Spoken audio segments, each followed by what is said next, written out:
بسم اللہ الرحمن الرحیم۔ گمنام ہیرو کے معزز ناظرین السلام علیکم۔ دوستو لائک ضرور کر دیا کریں، شکریہ۔ آئیے چلتے ہیں کہانی کی طرف۔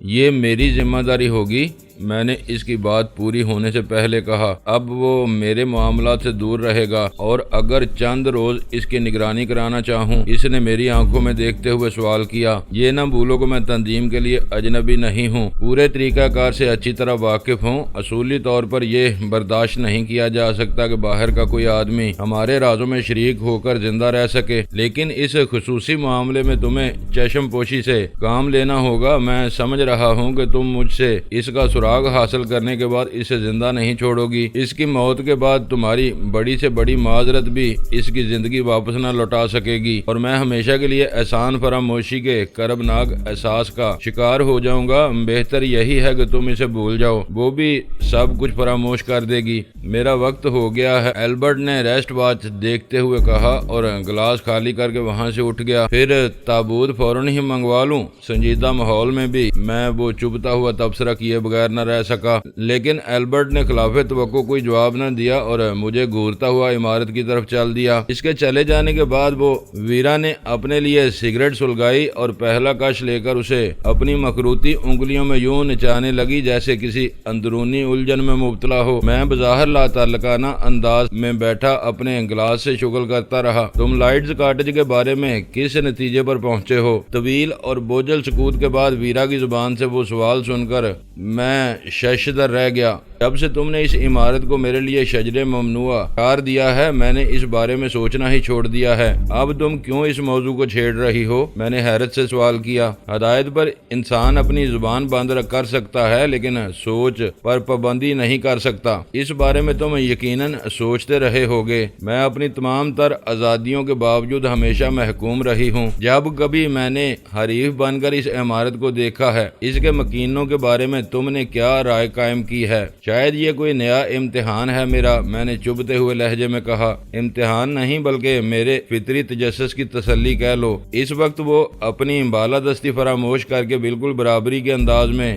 بات کر رہی تھی۔ میں اس بارے میں بہت کچھ جاننے کی خواہش کے باوجود اس کے بارے میں کچھ بھی نہ جان سکی۔ شاید تمہیں حیرت ہو کہ اندر جانا تو درکنار میں نے اس عمارت کو باہر سے بھی نہیں دیکھا ہے، حالانکہ نام کے اعتبار سے لائٹز کاٹیج سے تمہارا خاندانی تعلق ظاہر ہوتا ہے۔ وہ ایک گہرا سانس لے کر کرسی کی پشتگاہ سے ٹک گئی۔ شبہ تو مجھے بھی ہوتا ہے، لیکن کاش اس کی تصدیق یا تردید ممکن ہوتی۔ میری زندگی میں یہ خواہش ایک خلش بن کر رہ گئی ہے، لیکن کیوں؟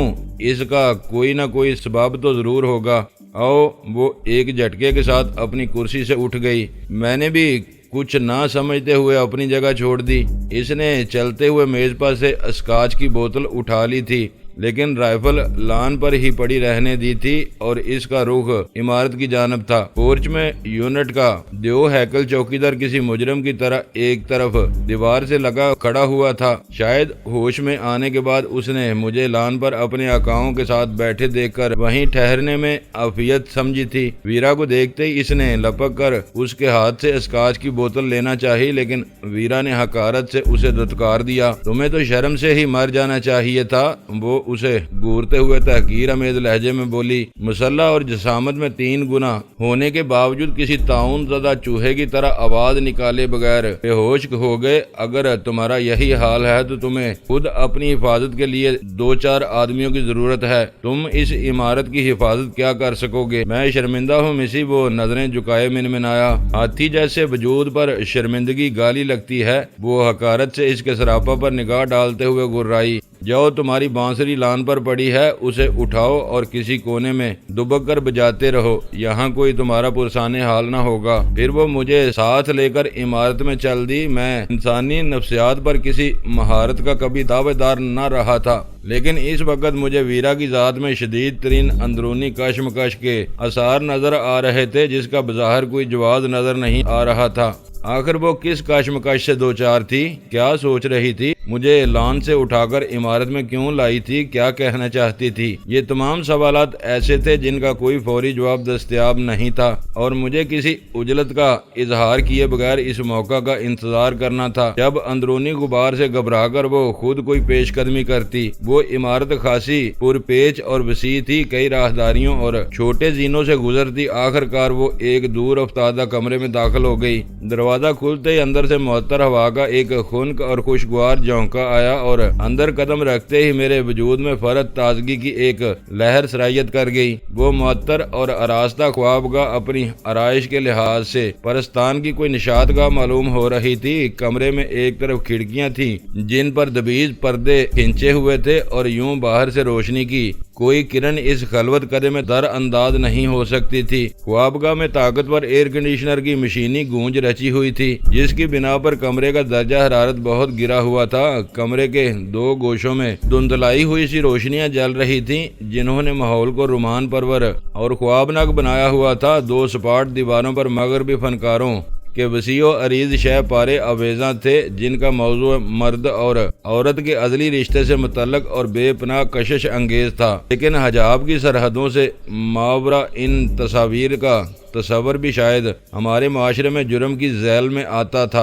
اندر پہنچ کر ویرا پور تکلف مسحری پر جا گری۔ اسکاچ کی بوتل اس نے مسحری کے گدے پر ڈال دی، اور میں ایک گوشے میں پڑے ہوئے سیاہ اور منقش آبنوسی صوفہ پر ٹک گیا۔ فی الحال یہ میرا ٹھکانہ ہے۔ کمرے کی رومان پرور فضا میں اس کی تھکی ہوئی آواز ابھری، یہاں آتی ہوں تو یہ اپنی محب تنہائی سمیت میرا ساتھ دیتا ہے، پھر مہینوں ویران اور مکفل پڑا رہتا ہے۔ شاید تم پہلے آدمی ہو جو یہاں تک پہنچے ہو۔ آدمی یا مرد؟ میں نے اس کی کیفیت بھانپتے ہوئے معنی خیز لہجے میں سوال کیا۔ مرد بھی کہہ سکتے ہو، وہ سوچتے ہوئے بولی۔ ایلبرٹ کو تو اس کمرے میں جھانکنے کی حسرت ہی ہے، وہ بھی آج تک اندر نہیں پھٹک سکا ہے، لیکن تمہیں نہ جانے کیوں یہاں لے آئی ہوں۔ میں نے ایک جلا کٹا طنزیہ سا تبصرہ سوچا، لیکن زبان سے کچھ نہ بولا۔ لوہا گرم تھا، وہ خود بخود راہ پر آ رہی تھی۔ اپنی تمام تر بالادستی اور اختیار کے باوجود اسے کسی سہارے کی تلاش تھی۔ ایسے میں اسے بھڑکانا یا اشتعال دلانا کسی طرح مناسب نہیں تھا۔ تو کیا تم پر یہاں تنہا رہنے کی کوئی پابندی ہے؟ میں نے پوچھا۔ رازداری؟ وہ احتجاجیہ لہجے میں بولی۔ کون ہے جو اس پرتکلف خلوت کدے کی کہانیاں باہر جا کر نہ دہرائے گا؟ تم اس خیال سے لے آئی ہوں کہ تم سرکشی کی تھوڑی سی سزا سہ چکے ہو، لہذا باہمی مفاد میں اپنی زبان بند رکھو گے۔ اور ایلبرٹ؟ میں نے سوال کیا۔ اسے تو شاید مجھ سے کوئی پیدائشی بغض ہے، وہ تو اشتہار چھپوا دے گا اس ملاقات کے۔ اس کے فرشتوں کو بھی علم نہ ہو سکے گا کہ ہم کہاں ہیں، وہ انگڑائی لیتے ہوئے بولی، اور میں بوکھلا کر ایک قالین کو گورنے لگا۔ 8 بجے سے 11 بجے تک اسے ہر حالت میں ریڈیو روم میں موجود رہنا ہوتا ہے، وہ کہہ رہی تھی۔ اہم پیغامات کی وصولیابی اور ترسیل کے لیے یہی وقت مقرر ہے۔ اس دوران میں وہ وہاں سے ہل بھی نہ سکے گا، اور اس دوران میں یہاں میرا مصرف کیا ہوگا؟ سوچتی ہوں کہ تم سے دوستی کر لوں، وہ میری طرف دیکھتے ہوئے بولی، لیکن بات وہی ہے کہ تم لوگ ناقابل فہم ہوتے ہو۔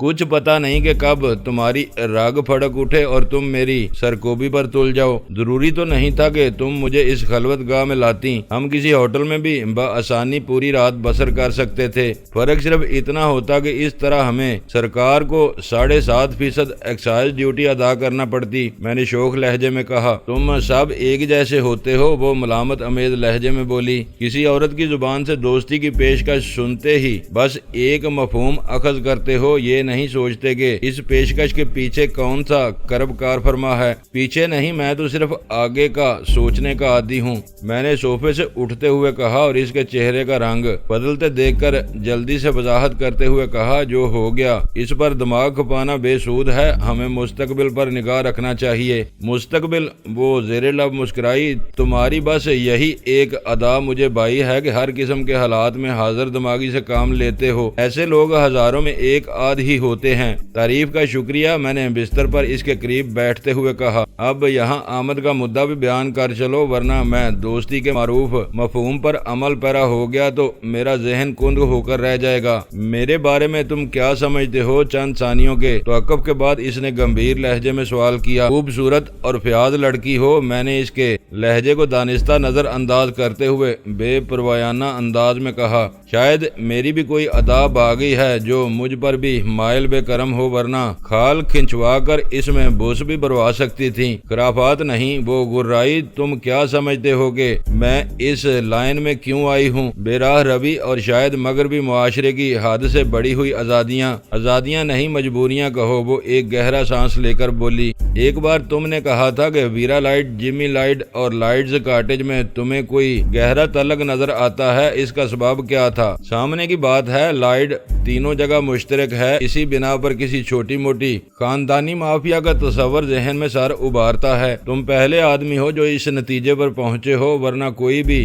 ان تینوں ناموں کو آج تک یکجا نہیں دیکھ سکا، کیونکہ لائٹز کاٹیج کے نواح میں بھی میرا داخلہ ممنوع ہے، اور میں جن لوگوں سے ملتی ہوں وہ لائٹز کاٹیج کے وجود اور اسرار سے لا علم ہیں۔ تم کہنا کیا چاہ رہی ہو؟ میں نے اس کی تمہید سے الجھتے ہوئے سوال کیا۔ اگر میں تم سے کہوں کہ میں ایک خطاب یافتہ گھرانے کی بیٹی ہوں تو تم یقین کر لو گے؟ بسر و چشم یقین نہ کرنے کی کوئی وجہ ہی نہیں ہے۔ عموماً اچھے گھرانے کے چشم و چراغ ہی اعلیٰ درجے کے جرائم میں ملوث پائے جاتے ہیں۔ پھر اب تو یہ لہر ہمارے یہاں بھی چل پڑی ہے، یوں نہیں سمجھو گے؟ وہ بے چینی کے ساتھ پہلو بدلتے ہوئے بولی، میری ماں ایک لارڈ کی اکلوتی بیٹی تھی جسے اپنی خدمات پر 2 خطابات بھی ملے ہوئے تھے۔ ایک پارٹی میں میری ماں کی ملاقات جمی لائٹ سے ہوئی، جو اپنے رکھ رکھاؤ سے بہت عالی نسب معلوم ہوتا تھا۔ وہ دونوں رات گئے تک ساتھ ناچتے رہے، پھر تقریب کے اختتام پر جمی لائٹ اسے اپنے ہمراہ لے گیا۔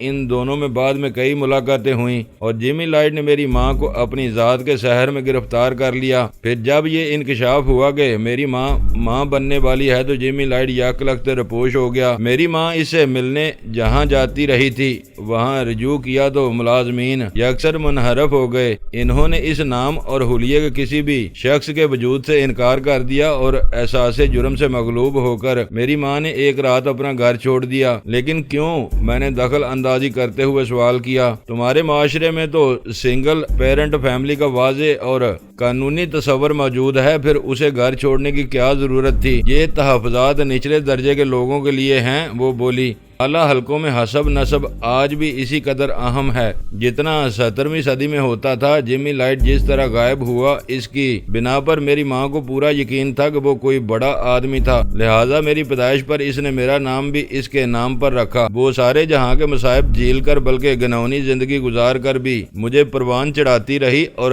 13 برس کی عمر میں مجھے تنہا چھوڑ کر مر گئی۔ اس نے اپنے ماضی کی ہر بات سے مجھے آگاہ کر دیا تھا، لہٰذا میں اسی دن سے اپنے باپ کی تلاش میں ہوں۔ ایک بار اٹلی میں چند بڑے منشیات فروشوں کے تصادم کے سلسلے میں جمی لائٹ کا پراسرار نام اخبارات کی سرخیوں کی زینت بنا تو میری ساری توجہ اسی طرف مرکوز ہو گئی۔ میں جمی لائٹ تک تو رسائی حاصل نہ کر سکی، لیکن اس کے گروہ میں ضرور شامل ہو گئی۔ اس دوران میں مسلسل اپنا نام استعمال کرتی رہی تاکہ میرا نام کبھی اس تک پہنچے تو اسے اپنا بھولا ہوا ماضی یاد آ سکے۔ پھر شاید اسے میرے وجود کا علم ہو گیا، لیکن مجھ پر اس کا اظہار نہیں کیا گیا۔ ہاں، تنظیم کے تمام تر اصولوں کے باوجود مختلف ذرائع سے مجھ پر دباؤ ڈالا جانے لگا کہ میں تنظیم چھوڑ کر گوشہ نشینی اختیار کر لوں تو ساری عمر میری جملہ ضروریات پوری کی جاتی رہیں گی۔ تنظیم میں کارکنوں کے لیے 2 ہی معیار ہیں، کار آمد ہیں تو کام کرتے رہتے ہیں، ناکارہ ہو جائیں یا قانون کی نظروں میں آ جائیں تو مار دیے جاتے ہیں۔ اس اعتبار سے میرے لیے وہ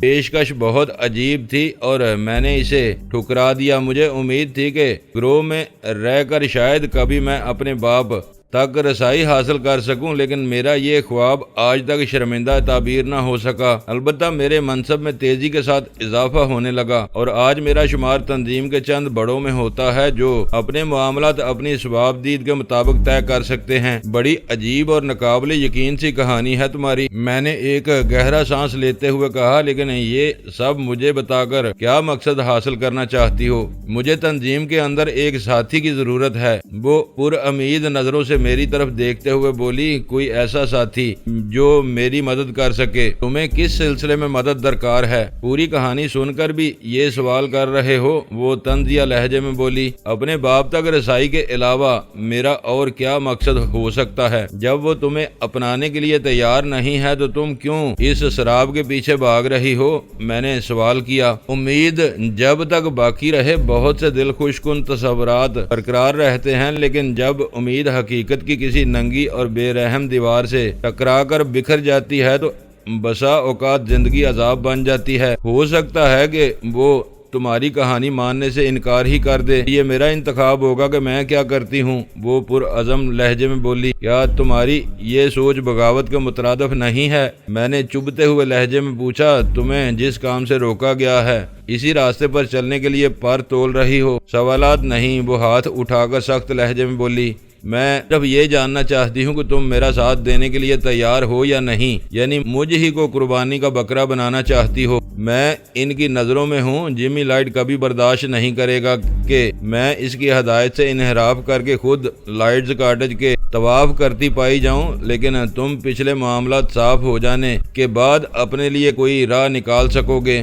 پچھلے معاملات؟ میں نے دھیمے سے کہا، تم نے تو اپنے مفاد کے لیے میرے گناہوں کو بخش دیا ہے، لیکن لائٹز کاٹیج والے میری لائی ہوئی بربادی کو کبھی فراموش نہیں کر سکیں گے۔ میری معافی ان کے ذہنوں میں ہمیشہ چبھتی رہے گی، یہ دیکھنا میرا کام ہوگا۔ اس نے پورے اعتماد لہجے میں یقین دلایا۔ لیکن سوال یہ پیدا ہوتا ہے کہ میں تمہارے ساتھ تعاون کیوں کروں گا؟ بس اخلاقاً، وہ گہری مسکراہٹ کے ساتھ بولی، میں نے سنا ہے کہ مشرق میں اخلاق کے بہت اعلیٰ معیار رائج ہیں۔ ضرور رائج ہیں، لیکن میں نے جس روز منشیات فروشی میں ملوث ہونے کا فیصلہ کیا تھا، اخلاق کو اسی دن خیر باد کہہ دیا تھا۔ اب تو سارے فیصلے مفادات کے تابع ہوتے ہیں۔ 2-4 لاکھ کا معاوضہ چاہتے ہو؟ مل جائیں تو انکار نہیں کروں گا، لیکن محض پیسے کے لیے میں اتنا بڑا جوا نہیں کھیل سکتا۔ تم نے جب یہ بات مجھ سے چھیڑی تھی تو تمہارے ذہن میں وہ اسباب بھی رہے ہوں گے جس بنا پر تمہیں میرے تعاون کی امید تھی۔ بس میں اسی کے بارے میں تمہاری زبان سے تفصیلات سننا چاہتا ہوں۔ یہی کیا کام ہے کہ میں نے تمہیں A2 کے چنگل سے نجات دلائی ہے؟ میں نے اس کی بات درمیان سے اڑا دی۔ وہ تمہارا سوچا سمجھا منصوبہ نہیں تھا۔ جب تم نے A2 کو جہنم واصل کیا تو میرا اور تمہارا سامنا تک نہیں ہوا تھا۔ اپنے اس انتظامی فیصلے کو تم احسان کے طور پر میرے سر پر نہیں تھوپ سکتی۔ یہ خیال دراصل کل کی پیداوار ہے، اس نے ہنستے ہوئے کہا۔ میں نے ایڈی کو سوچے سمجھے منصوبے کے تحت راستے پر ڈالا تھا اور اسی سے یہ کام نکالنے کا ارادہ تھا، لیکن وہ کل مارا گیا۔ اب سوچتی ہوں تو کل کا واقعہ مقدر ساز نظر آتا ہے۔ ایڈی وحشی کی طرح طاقتور اور جنگجو ضرور تھا، لیکن عقل سے اسی قدر عاری بھی تھا۔ اسی لمحے میں نے تم کو اعتماد میں لینے کا فیصلہ کر لیا تھا، یعنی جو مہربانیاں ایڈی پر تھیں اب ان کا حقدار میں قرار پاؤں گا۔ لیکن یہ بتا دوں کہ میں البرٹ کی رقابت نظر انداز نہ کر سکوں گا۔ اگر اس نے کبھی میری موجودگی میں ریشہ ختمی ہونے کی کوشش کی تو میں اس کا جبڑا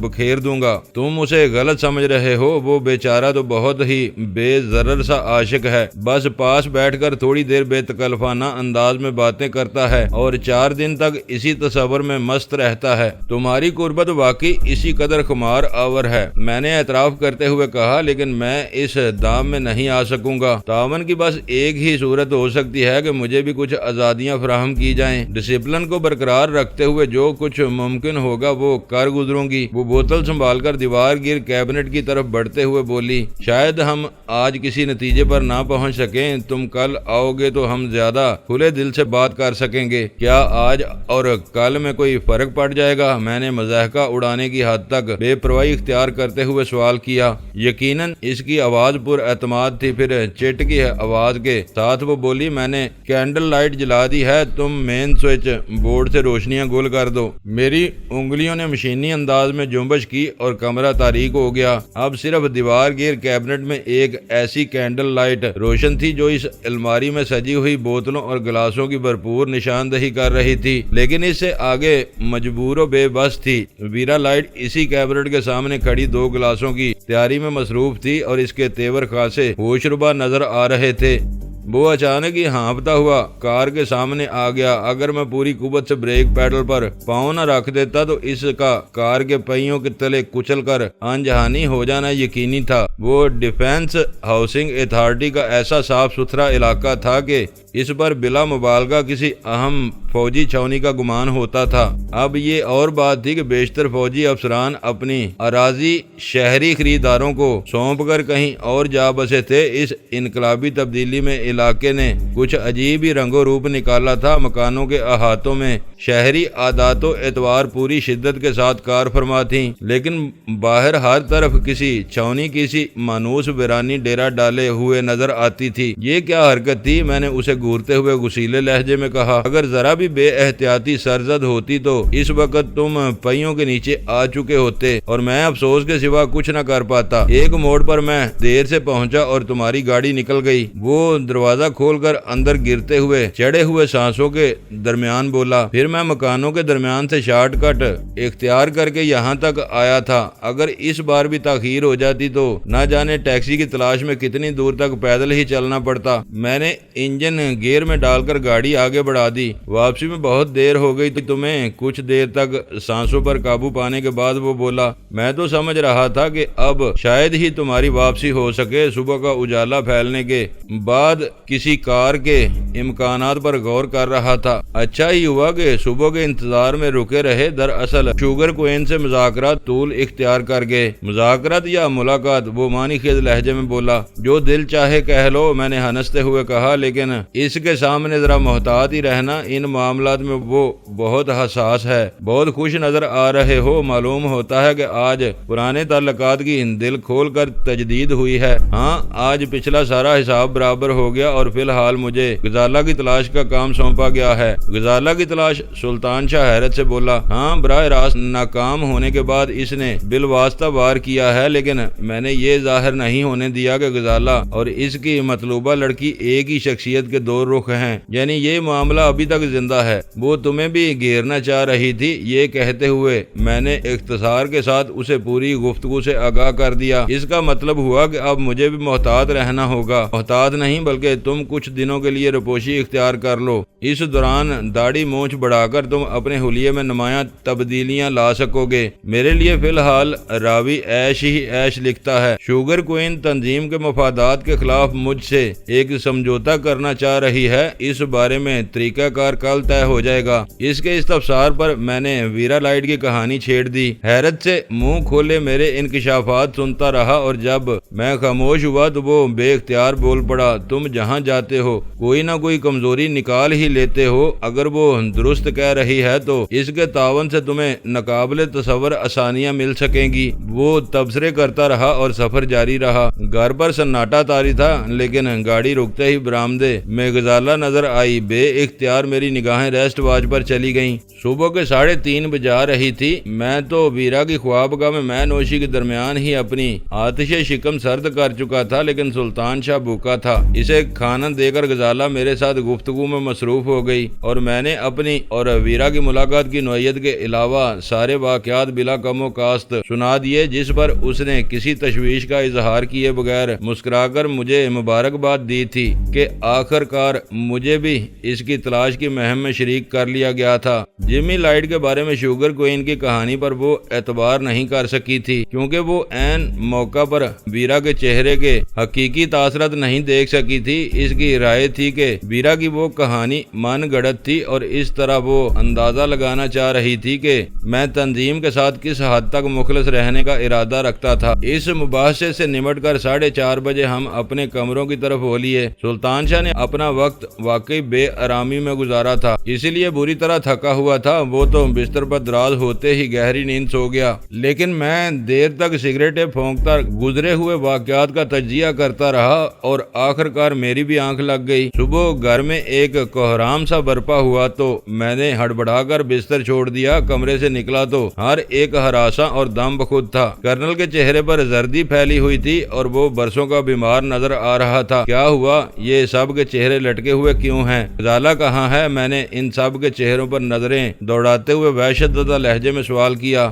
ہم لٹ گئے بیٹے، کرنل روحانسی آواز میں کراہا۔ غزالہ گھر سے غائب ہے۔ پھاٹک کھلا ہوا تھا، معلوم ہوتا ہے کہ اس بار دشمنوں کا وار ہم پر چل ہی گیا ہے۔ میری نگاہوں کے سامنے ایک دم اندھیرا سا چھا گیا۔ کمرے میں تشدد کی کوئی علامت نہیں ہے، جہانگیر کہہ رہا تھا۔ معلوم ہوتا ہے اسے بے ہوش کر کے لے جایا گیا ہے۔ اس گھر پر تو کوئی عطاب ہی آیا ہوا ہے۔ سلمہ کی آواز خوف سے لرز رہی تھی۔ تشدد اور خون ریزی کے بعد اب اغوا کی بھی نوبت آ گئی ہے۔ شاید کوئی بھی محفوظ نہ رہ سکے گا۔ نہ جانے وہ اسے کہاں لے گئے ہوں گے اور بیچاری کا کیا حشر کر رہے ہوں گے۔ میرے لیے وہ بدترین خبر تھی، لیکن ان سب کی حالت دیکھتے ہوئے مجھے سنبھالا لینا پڑا، ورنہ غزالہ کے ساتھ تو جو ہوا تھا سو ہوا تھا، وہ سب بھی اعصاب زدہ ہو کر رہ جاتے۔ اس کی گمشدگی کا علم کیسے ہوا؟ میں نے پرسکون رہنے کی کوشش کرتے ہوئے سوال کیا۔ وہ ہمیشہ دروازے بند کر کے سونے کی عادی ہے، کرنل پھنسی آواز میں بدقت تمام بولا۔ میں بیدار ہوا تو اس کی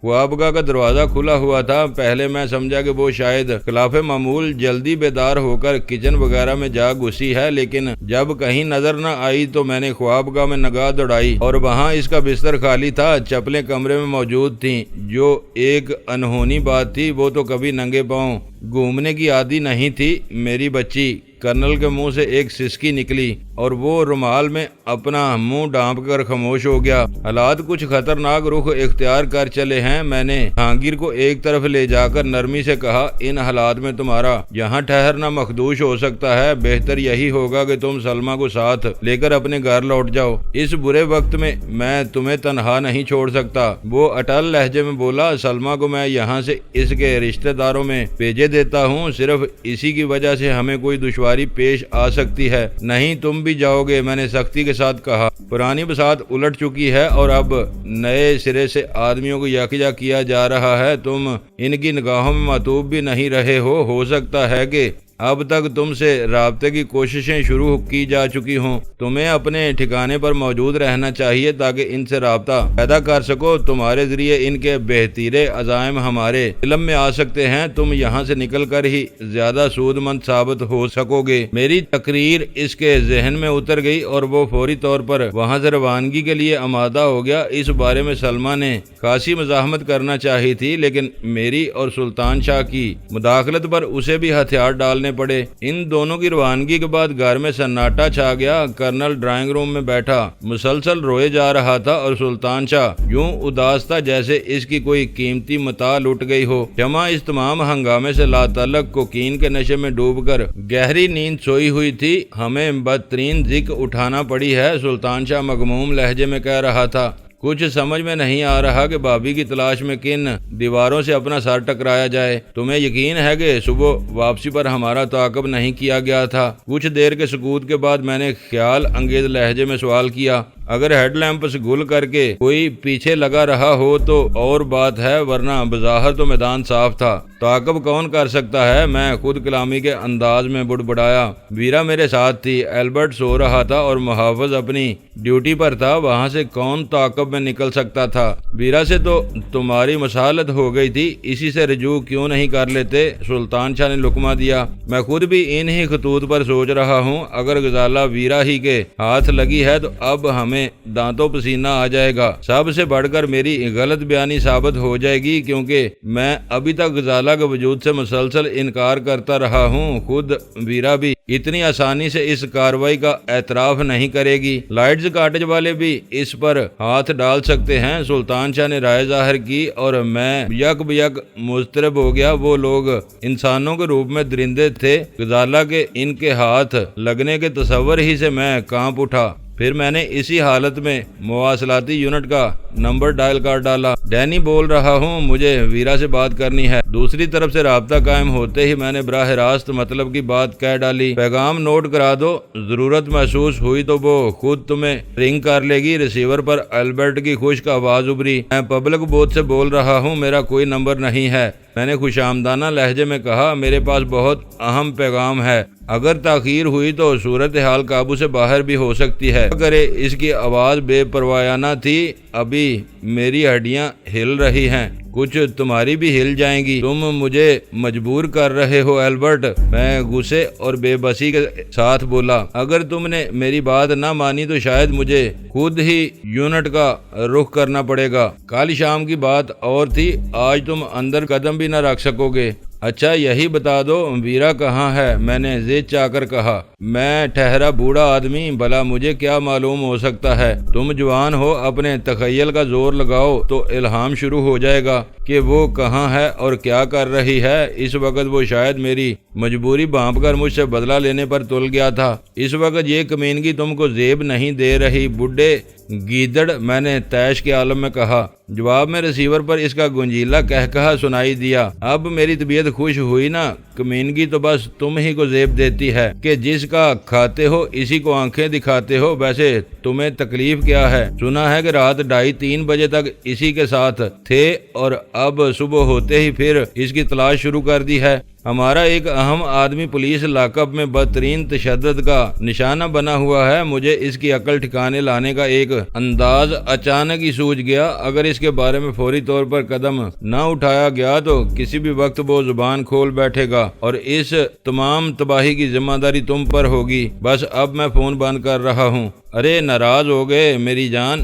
بڈھا خلاف توقع اس وقت خاصی خوش دلی کا مظاہرہ کر رہا تھا۔ میں تو بس تمہاری ہڈیاں سلگا رہا تھا، ذرا چند منٹ انتظار کرو، میں بیبی کو بلائے لاتا ہوں۔ میں بس ایک گہرا سانس لے کر رہ گیا۔ غنیمت تھا کہ وہ راہ راست پر آ گیا تھا، ورنہ شام کو ویرا سے طے شدہ ملاقات سے پہلے وہ گتھی سلجھنے کی کوئی امید باقی نہیں رہی تھی۔ میں ریسیور کان سے لگائے امید و بیم کی حالت میں کھڑا تھا کہ اچانک ہی ریسیور میں ویرا کی آواز گونجنے لگی۔ معاملہ گڑبڑ ہے تو فوراً ہی ادھر آ جاؤ، میں انتظار کر رہی ہوں۔ اس سے بیشتر کہ میں اس کے جواب میں زبان بھی ہلا پاتا، دوسری طرف سے کلک کی ہلکی سی آواز کے ساتھ غالباً ریسیور کریڈل پر رکھ دیا گیا۔ میں ریسیور کان سے لگائے کئی سیکنڈ تک ہیلو ہیلو کرتا رہا، لیکن دوسری طرف مسلسل سناٹا چھایا رہا اور ناچار مجھے بھی سلسلہ منقطع کرنا پڑ گیا۔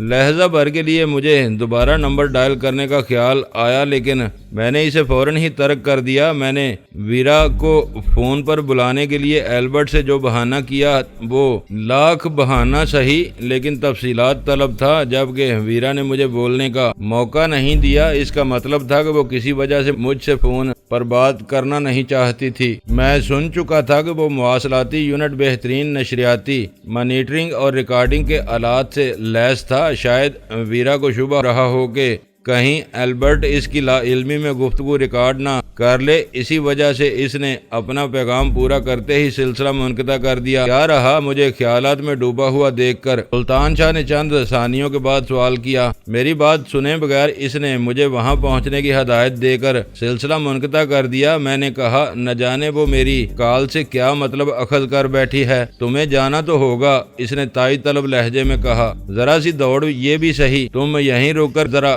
کرنل کا خیال رکھنا، میں نے دھیمے لہجے میں کہا۔ میں جلد از جلد واپس لوٹنے کی کوشش کروں گا۔ میں فوراً ہی لباس تبدیل کر کے یونٹ کی طرف روانہ ہو گیا۔ پچھلی ملاقات محافظ کو اچھی طرح یاد تھی، لہذا اس نے مجھے پہچانتے ہی پھاٹک کھول دیا۔ گاڑی پختہ روش پر اندر لے جاتے ہوئے مجھے ویرا باہر لان پر ٹہلتی ہوئی نظر آئی اور میں نے کار پورچ میں بڑھا لے جانے کے بجائے وہیں روک دی۔ اب کہو گے کون پکڑا گیا ہے؟ میرے قریب پہنچنے پر اس نے دل آویز مسکراہٹ کے ساتھ سوال کیا۔ فون پر بات کرنے سے گریز کیوں کیا تھا؟ میں نے خود پر قابو رکھتے ہوئے پرسکون لہجے میں سوال کیا۔ مجھے معلوم تھا کہ اپنی بے تابی ظاہر کر کے میں اس کے ہاتھوں میں کھلونا بن کر رہ جاؤں گا۔ مجھے معلوم تھا کہ تم غیر محتاط گفتگو کرو گے، جبکہ یہاں سے ہونے والی حال کال ٹیپ ہوتی ہے۔ تم اپنے ساتھ میرے لیے بھی دشواریاں پیدا کر سکتے تھے۔ البرٹ اپنے فرائض میں کسی کے ساتھ کوئی روح رعایت نہیں کرتا، لیکن وہ خود تو فون پر کافی بکواس کر رہا تھا۔ وہ کر سکتا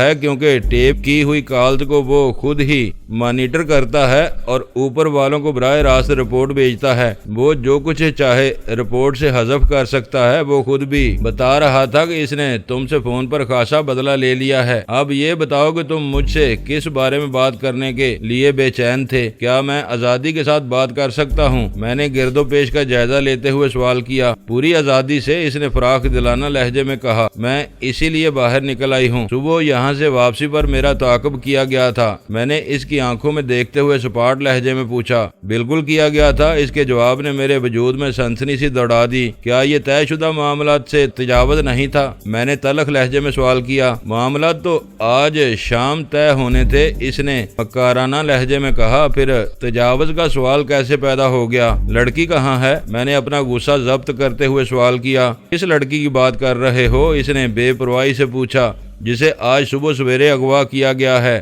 جس کے بارے میں تم جھوٹ بولتے رہے، اس نے طنزیہ لہجے میں کہا۔ وہ تنظیم کو مطلوب ہے، لیکن تم آج تک سب کی آنکھوں میں دھول جھونکتے رہے۔ میں نے نہ صرف تمہارا تعاقب کیا بلکہ اس کو بھی بڑے گھر میں سے نکال لائی۔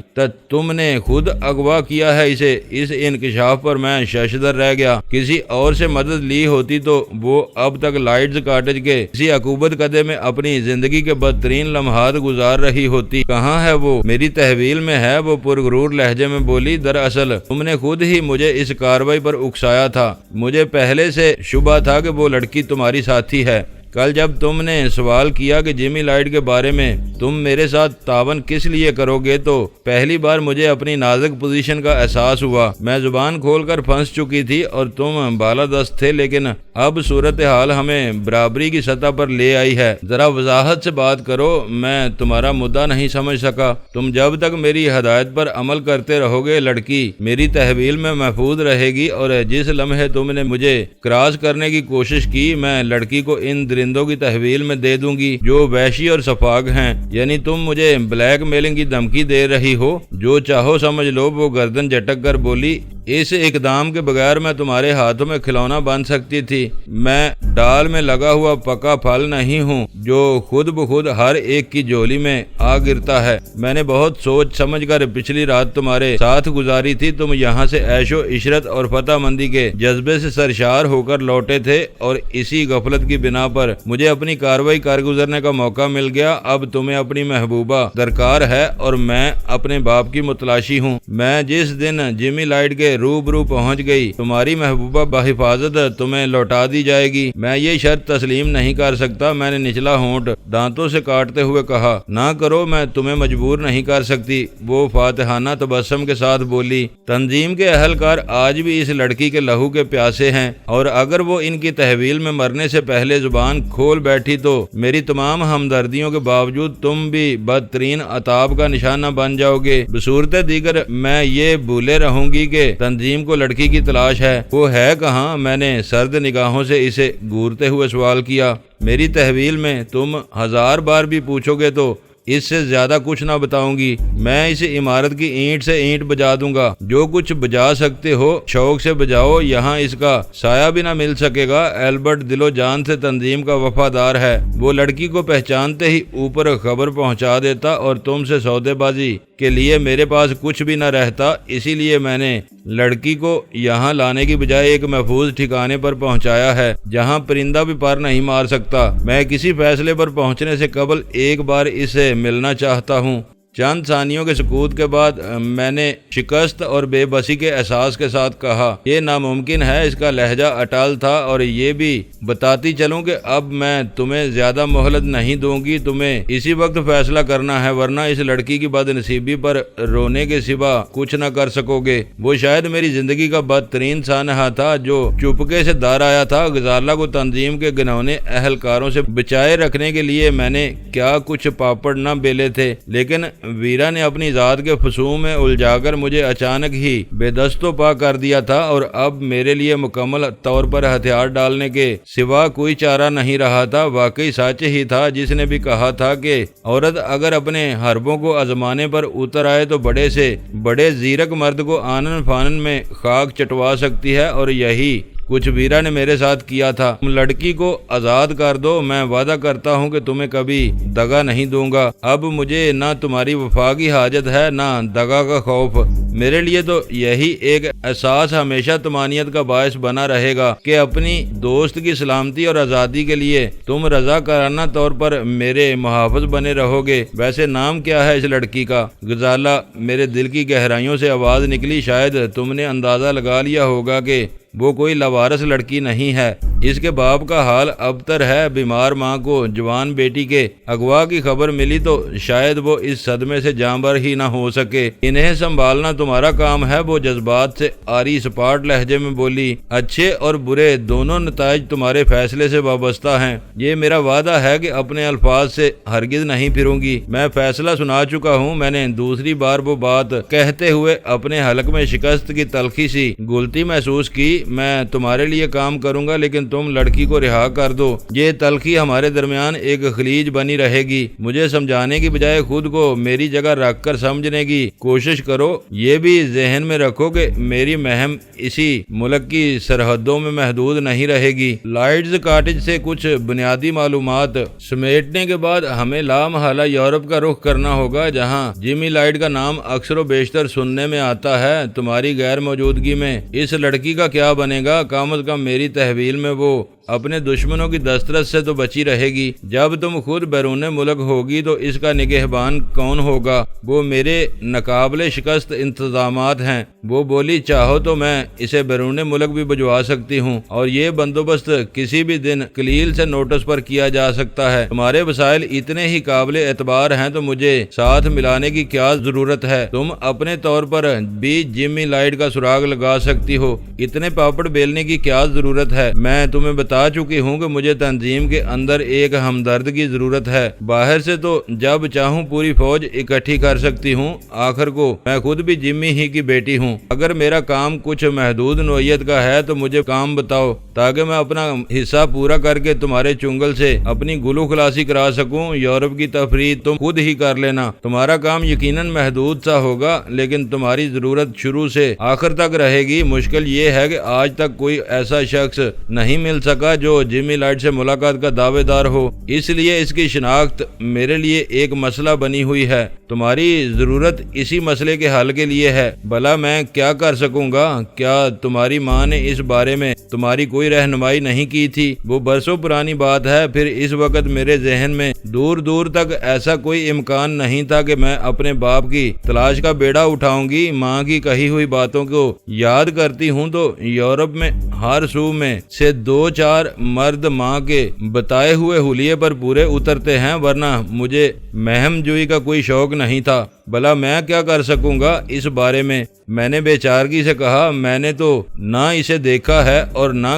کسی سے اس کا حلیہ ہی سنا ہے۔ لائٹز کاٹیج میں کہیں اس کی ایک تصویر موجود ہے۔ وہ پرخیال لہجے میں بولی، وہاں تک تمہیں پہنچوانا میرا کام ہے، پھر وہ تصویر تلاش کر کے دیکھنا تمہاری ذمہ داری ہے۔ بس اسی کے بعد دوسرے مرحلے کا آغاز ہوگا، اور اگر میں وہاں سے تصویر ہی اڑا لاؤں۔ احمقانہ باتیں مت کرو، وہ چڑچڑے لہجے میں بولی۔ وہ تصویر اتنی بڑی اور فریم کی ہوئی ہے کہ کاٹیج کے سارے نگہبان اندھے بھی ہو جائیں تو ٹٹول کر تمہیں تصویر سمیت پکڑ لیں گے۔ پھر تو وہ تصویر بہت سے لوگوں کی نگاہ سے گزری ہوگی۔ نہیں، وہ کسی خاص کمرے میں ہے۔ اس کا مدعا معلوم ہو جانے کے بعد میں نے ایک مرتبہ پھر غزالہ کی رہائی کے بارے میں بات چھیڑی، لیکن وہ ہٹ کی پکی تھی۔ ایک بار جو کچھ کہہ چکی تھی اس میں ذرا بھی نرمی کے لیے آمادہ نہ ہوئی۔ بس یہ یقین دلاتی رہی کہ غزالہ عزت اور احترام کے ساتھ اس کی تحویل میں رہے گی۔ اس روز پہلی بار مجھے اندازہ ہوا کہ تول کر بولنے سے کیا مراد ہوتی ہے۔ میری زبان سے روا روی میں نکلے ہوئے ایک فکرے نے ویرا کو اتنا بڑا قدم اٹھانے پر مجبور کر دیا تھا کہ میں اس کے آگے بے بس ہو کر رہ گیا تھا۔ اس قصے کا دلچسپ پہلو یہ تھا کہ میری طرح ویرا کا ہدف بھی تنظیم کے سربراہ کی ذات تھی۔ فرق صرف اتنا تھا کہ وہ اپنے باپ کی متلاشی تھی اور میں اسے فنا کر کے تنظیم کی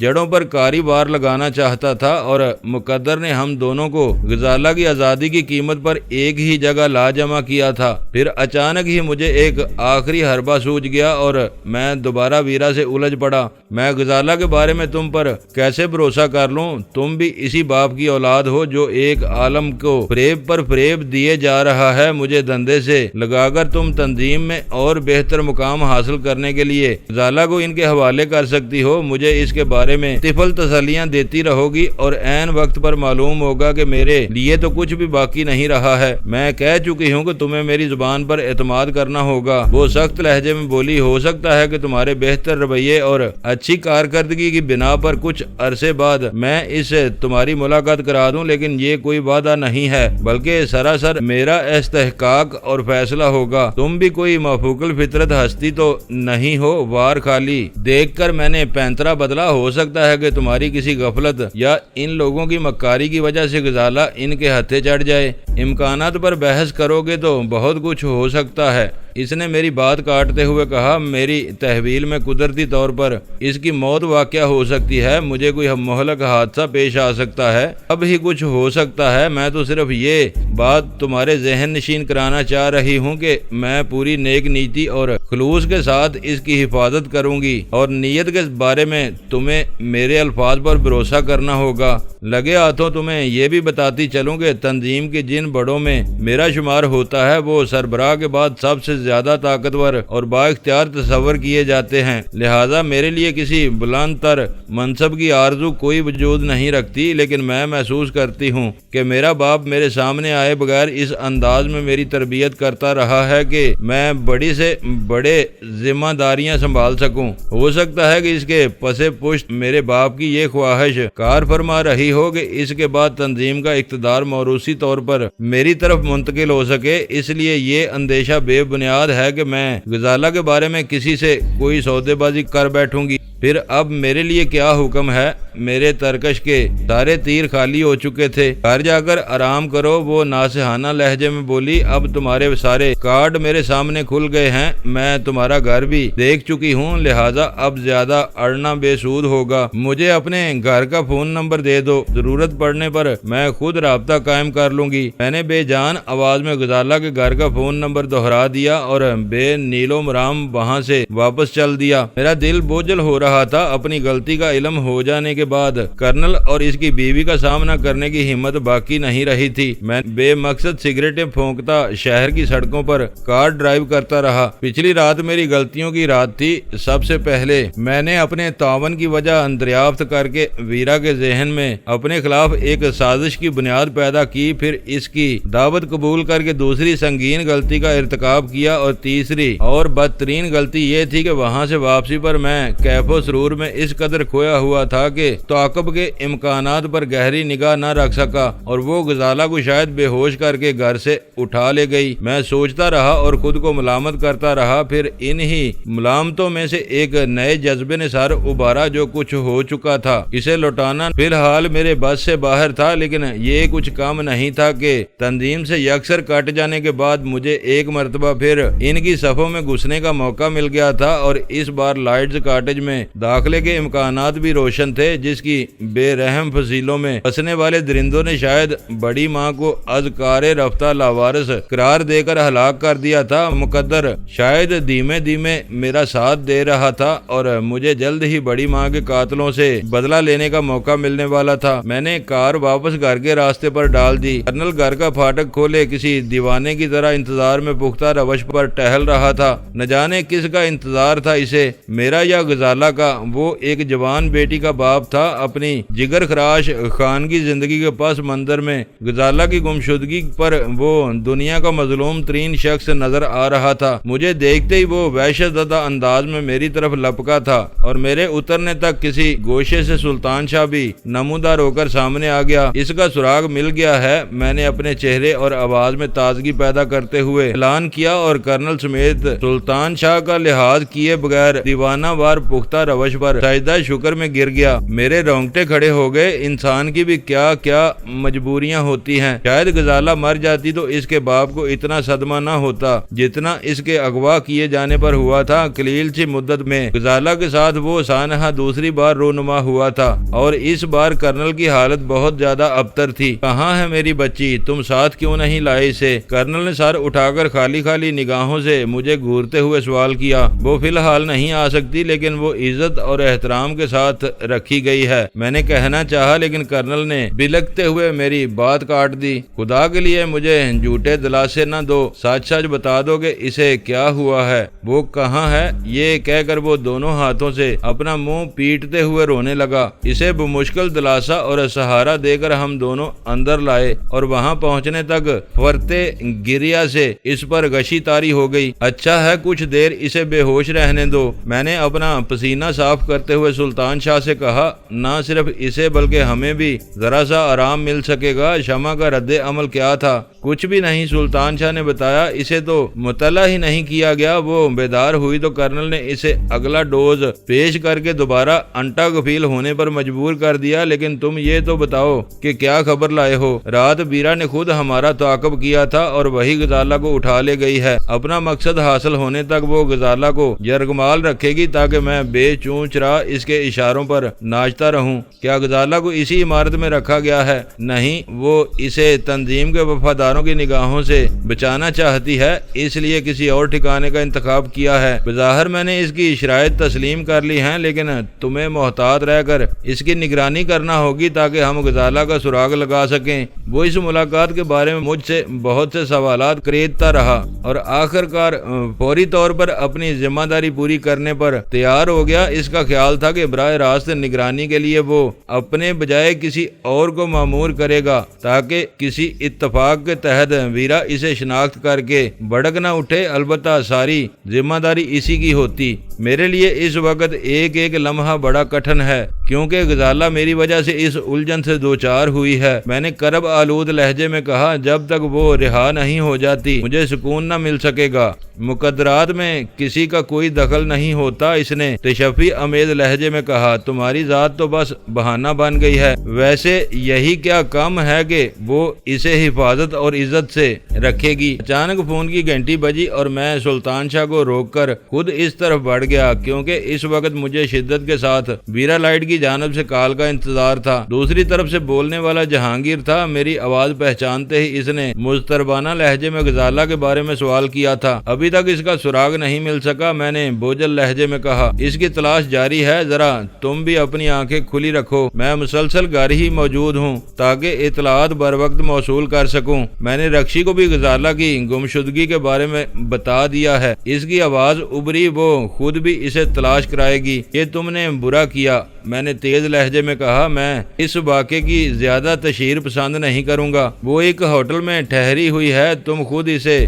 فون پر سمجھا دو۔ یہ کہتے ہوئے اس نے رکشی کا نمبر دہرایا، جو میں نے فوراً ہی پیڈ پر نوٹ کر لیا۔ لیکن رکشی تم سے کہاں ٹکرا گئی؟ تمہارا اندازہ درست تھا، وہ مجھ سے رابطہ قائم کرنے کے لیے بے چین تھی۔ میری غیر حاضری میں مسلسل اس کے فون آتے رہے تھے۔ وہ جیوا ہاؤس میں ہونے والی خون ریزی کے بارے میں جاننے کے لیے بے چین تھی۔ فی الحال زیادہ زبان کھولنے کی ضرورت نہیں، محتاط رہ کر ان لوگوں کی طرف سے رابطے کے منتظر رہو۔ بالکل یہی مشورہ میں نے رکشی کو بھی دیا ہے۔